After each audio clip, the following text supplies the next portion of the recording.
ஒரு அழகான பெரிய பள்ளிக்கூடம். அந்த பள்ளிக்கூடம் வந்துட்டு அந்த சுற்று வட்டாரத்திலே சிறந்த பள்ளிக்கூடம் அப்படின்னு சொல்லிட்டு பேர் வாங்கின ஒரு பள்ளிக்கூடம். அந்த பள்ளிக்கூடத்தில் ஒரு கணக்கு ஆசிரியர் இருந்தார். அவரும் வந்துட்டு ஒரு சிறந்த ஆசிரியர் அப்படின்னு சொல்லிட்டு பேர் வாங்கின ஒருத்தர். அவர் வந்துட்டு மாணவர்களுக்கு தகுந்த மாதிரி அவங்கள புரிஞ்சுக்கிட்டு அதுக்கு தகுந்த மாதிரி பாடம் எடுப்பார். அதனாலே வந்துட்டு அந்த அவரோட பாடத்தில் யாருமே வந்து தோல்வி அடைய மாட்டாங்க. ஆனால் வந்துட்டு ஒரு மாணவன் மட்டும் கொஞ்சம் வித்தியாசமாக இருந்தான்.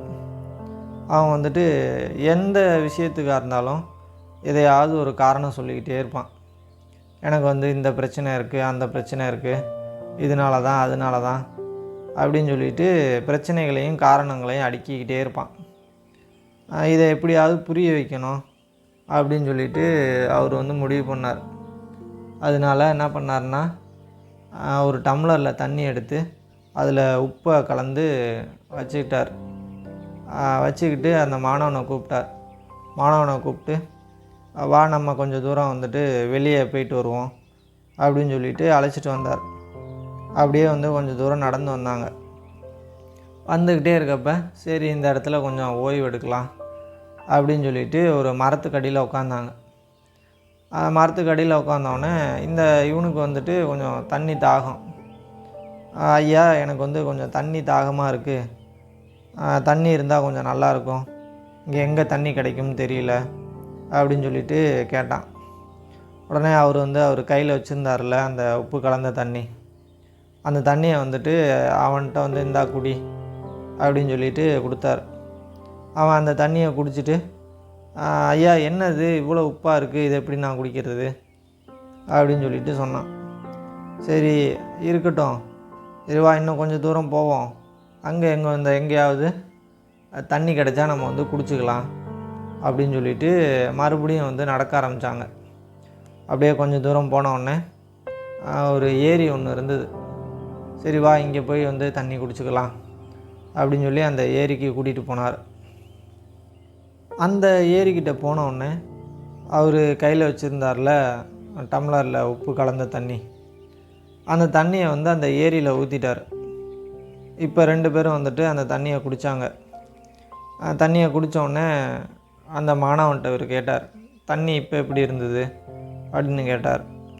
நல்லா இருந்தது, குடிக்க நல்லா இருந்தது அப்படின்னு சொல்லிட்டு சொன்னான். இதே தண்ணியை தான் இப்போயும் குடித்த, இப்போ மட்டும் எப்படி நல்லாயிருக்கு, இதுக்கு முன்னாடி உப்பாக இருந்துச்சுல, இப்போ மட்டும் எப்படி குடிக்கிறதுக்கு நல்லா இருந்தது அப்படின்னு சொல்லிட்டு கேட்டார். அப்போ தான் வந்து ஒரு கணம் நிதானமாக யோசிக்க ஆரம்பித்தான். அப்போ தான் வந்துட்டு இவர் அவனுக்கு புரிகிற மாதிரி சொன்னார். இந்த உப்பு கலந்த தண்ணி மாதிரி தான் உன்னோட பிரச்சனைகளும். நீ உன்னோட பிரச்சனைகளை ஒரு குறுகிய வட்டத்துக்குள்ளே இருந்து பார்த்த அப்படின்னா சின்ன பிரச்சனை கூட உனக்கு பெருசாக தெரியும். அதே இது அந்த வட்டத்தில் இருந்து வெளியே வந்து அந்த ஏரி மாதிரி பார்த்த அப்படின்னா பெரிய பிரச்சனை கூட உனக்கு சின்னதாக தெரியும். இங்கே வந்துட்டு உன்னோட பிரச்சனைகள் ஒன்று தான், நீ அதை எப்படி வந்து பார்க்குற, உன்னோட கண்ணோட்டம் எப்படி இருக்குது, அதை எப்படி கையாளுற அப்படிங்கிறது தான் முக்கியம் அப்படின்னு சொல்லிட்டு எடுத்து சொன்னார்.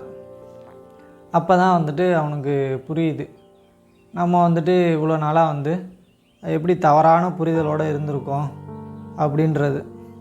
உடனே வந்துட்டு அவர்கிட்ட ஐயா எனக்கு வந்துட்டு இப்போ தான் புரியுது, நான் எந்தளவுக்கு வந்து தவறான புரிதலோடு இருந்திருக்கேன் அப்படின்னு எனக்கு வந்து தெளிய வச்சதுக்கு ரொம்ப நன்றி அப்படின்னு சொல்லிட்டு அவருக்கு நன்றி சொன்னான்.